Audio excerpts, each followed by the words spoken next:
বিএনপির ভারপ্রাপ্ত চেয়ারম্যান তারেক রহমান তার ৬১তম জন্মদিনে রাজনৈতিক বক্তব্য নয়, বরং দেশের নারী নিরাপত্তা নিয়ে একটি শক্ত বার্তা দিয়েছেন। স্ত্রী জোবাইদা রহমান ও কন্যা জাইমা সহ একটি ছবি শেয়ার করে তিনি জানান, প্রযুক্তির এই যুগে নারীরা যেমন এগিয়ে যাচ্ছে, তেমনি বাড়ছে ঝুঁকি।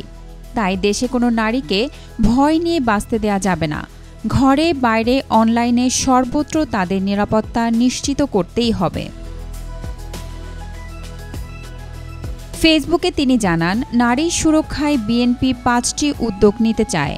অনলাইন হয়রানি অভিযোগ ২৪ ঘণ্টা জানানোর ব্যবস্থা, হয়রানির শিকারদের দ্রুত আইনি সহায়তা, স্কুল কলেজে ডিজিটাল নিরাপত্তা শিক্ষা, এলাকায় হেল্প ডেস্ক ও ভালো আলো সহ নিরাপত্তা বাড়ানো এবং নারীদের নেতৃত্বে এগিয়ে আনতে প্রশিক্ষণ ও ডে কেয়ার সুবিধা বৃদ্ধি।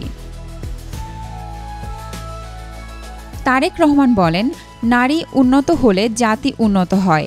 আমাদের ভিন্ন রাজনৈতিক দৃষ্টি থাকতে পারে, কিন্তু নারীর নিরাপত্তা আমাদের সবাইকে এক করে। জন্মদিনের এই বিশেষ দিনে তিনি ভবিষ্যৎ প্রজন্মের জন্য বাংলাদেশকে নিরাপদ করে তুলতে একসঙ্গে কাজ করার আহ্বান জানিয়েছেন।